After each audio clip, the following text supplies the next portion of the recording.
নমস্কার বন্ধুরা, ডলি রন্ধনশালায় সবাইকে স্বাগত। আর আজকে তোমাদের সাথে শেয়ার করব পটলের একটা দুর্দান্ত স্বাদের রেসিপি। একঘেয়েমি পটলের রেসিপি বারবার না বানিয়ে অবশ্যই একবার এই পটলের রেসিপিটা যদি তোমরা বাড়িতে না বানিয়ে থাকো, একবার হলেও তোমরা বাড়িতে বানিয়ে দেখো।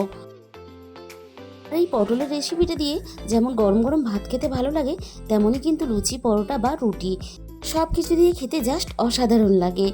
তাহলে আজকে রেসিপিটা দেখে নেওয়া যাক। আর আমি কি কি দিয়ে বানিয়েছি সেটাও তোমাদের সাথে শেয়ার করব। আমি এখানে 6টা পটল অল্প অল্প খোসা রেখে ছাড়িয়ে নিয়েছি। আর পটলগুলো কিন্তু আমি দেখো গোটাই রেখেছি।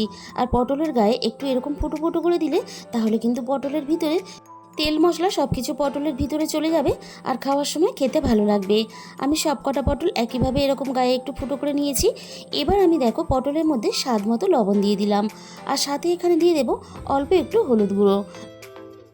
লবণ আর হলুদ দিয়ে প্রথমে আমি পটলগুলোকে খুব ভালোভাবে মেখে নেব। এতে কি হবে, পটলগুলো ভাজলে দেখতেও সুন্দর লাগবে আর তাড়াতাড়ি ভাজার কালারটাও পটলের গায়ে চলে আসবে।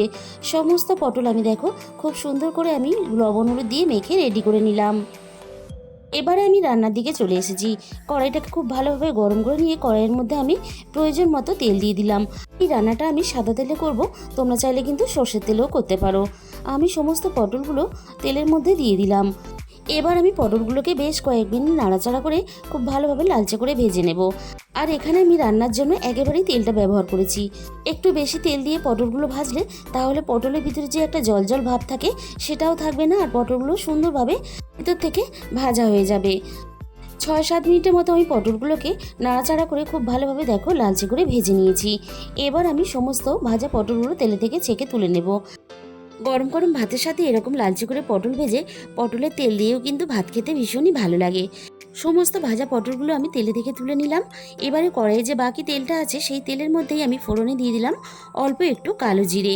এখানে কিন্তু অবশ্যই কালো জিরেটা ব্যবহার করবে। আর দিয়ে দিলাম একটা মাঝারি সাইজের পেঁয়াজ বাটা। কড়াইয়ের মধ্যে যতটা তেল ছিল সেই তেলেই কিন্তু আমি রান্নাটা চাপিয়ে দিলাম।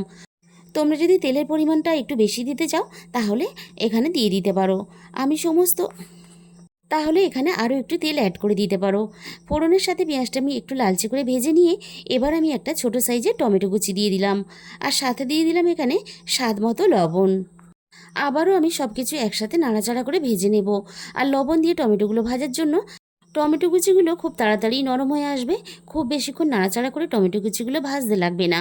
এবারে আমি এখানে প্রয়োজন মতো আদা ও রসুন একসাথে আগে থেকে বেটে রেখেছিলাম, আদা রসুনটা দিয়ে দিলাম। আবারও আমি টমেটো, আদা, রসুন, পেঁয়াজ সব কিছু একসাথে নাড়াচাড়া করে খুব ভালোভাবে কষিয়ে নেব। এতে আদা রসুনের কাঁচা গন্ধটাও চলে যাবে আর টমেটোটা রান্না হতে হতে কিন্তু আরও একটু দেখো নরম হয়ে এসেছে। একঘেয়েমি নিরামিষ পটলের রেসিপি খেতে খেতে বোর হয়ে গেলে অল্প একটু আদা রসুন বাটা দিয়ে এভাবে পটল রান্না করে খেয়ে দেখো, অসাধারণ খেতে লাগে। আর একটু ঘুরিয়ে ফিরিয়ে রান্না করলে তাহলে পরিবারের সবাই কিন্তু পছন্দ করবে।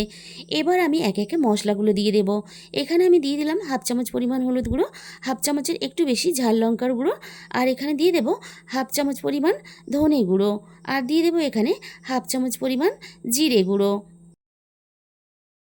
আর এখানে সবশেষে দিয়ে দেব অল্প একটু গরম মশলার গুঁড়ো। এবার আমি সমস্ত মশলা একসাথে নাড়াচাড়া করে মিশিয়ে দিয়ে আমি খুব ভালোভাবে মশলাটাকে একটু হাতে সময় নিয়ে কষিয়ে নেব। আর মশলা যত ভালোভাবে রান্নাতে কষাবে রান্নার স্বাদ কিন্তু ততই বেশি ভালো হবে। আর তা না হলে মশলা তুমি যতই ব্যবহার করো রান্নার স্বাদ কিন্তু ভালো আসবে না। সমস্ত মশলা দেখো আমি খুব ভালোভাবে কষিয়ে নিয়েছি। আর মশলা থেকে দেখো সুন্দরভাবে তেলটাও ছাড়তে শুরু করে দিয়েছি। এবার আমি এখানে ভেজে রাখা সমস্ত পটলগুলো দিয়ে দিলাম। পটলগুলো ঠিক একইভাবে আমি মশলার সাথে নাড়াচাড়া করে মিশিয়ে দিয়ে আমি সুন্দর করে পটলগুলো মশলার সাথে বেশ একটু সময় নিয়ে কষিয়ে নেব। আর মশলার সাথে পটলগুলো এইভাবে কষিয়ে নিলে তাহলে পটলের ভিতরে সুন্দরভাবে মশলাটা চলে যাবে। পটলগুলো খুব ভালোভাবে সিদ্ধ হওয়ার জন্য এখানে আমি 1 গ্লাস পরিমাণ জল দিয়ে দিলাম। আমি এখানে ছোট গ্লাসের 1 গ্লাস পরিমাণ জল দিয়ে দিলাম। এই রান্নাটা আমি খুব বেশি ঝোল ঝোল করবো না, একটু মাখা মাখা করব, তাই জলের পরিমাণটা এখানে আমি কম দিলাম। পটলগুলো খুব ভালোভাবে নাড়াচাড়া করে আমি মশলার সাথে মিশিয়ে দিয়ে এবার আমি ভালোভাবে পটলগুলোকে সিদ্ধ হতে দেব। এই ফাঁকে আমি একটা মশলা বানিয়ে নেব। এর জন্য আমি এখানে 2 চামচ পরিমাণ চারমগজ নিয়ে নিলাম। আর সাথে দিয়ে দিলাম এখানে 1 চামচ পরিমাণ পোস্ত। তারপরে আমি অল্প পরিমাণ জল দিয়ে খুব ভালোভাবে একসাথে একটা পেস্ট বানিয়ে নেব। চারমগজ আর পোস্তটা আমি খুব ভালোভাবে পেস্ট বানিয়ে নিয়ে এবারে আমি রান্নার মধ্যে দিয়ে দিলাম। আবারও আমি সব কিছু একসাথে নাড়াচাড়া করে মিশিয়ে দিলাম। অল্প একটু পোস্ত আর চারমগজ বেটে রান্নাতে দিলে রান্নার স্বাদ কিন্তু একেবারে অনুষ্ঠান বাড়ির মতো হয়। আর পটলের এই রেসিপিটা তোমরা যদি কেউ একেবারে নিরামিষভাবে বানাতে চাও তাহলে আদা রসুন আর পেঁয়াজ বাটাটাকে দেবে না, তাহলেও কিন্তু খেতে বেশ ভালো লাগে। সব কিছু একসাথে নাড়াচাড়া করে মিশিয়ে দিয়ে আমি এখানে সামান্য মিক্সির বাটি ধোয়া জল দিয়ে দিলাম। এবারে আমি পটলগুলোকে খুব ভালোভাবে আরও একটু মশলার সাথে রান্না হতে দেব। মিনিট 10 মতো রান্না করে নিয়ে আমি এখানে লবণটাকে চেক করেছিলাম। লবণের পরিমাণটা এখানে কম আছে, তাই আমি সামান্য পরিমাণ আরও একটু লবণ দিয়ে দিলাম। লবণ দেওয়ার পরে আমি মিনিট 2 মতন একটু রান্না করে নেব। কাঁচা লবণ দেওয়ার সাথে সাথে যদি রান্নাটা নামিয়ে নাও তাহলে কিন্তু তরকারির স্বাদটা নষ্ট হয়ে যায়।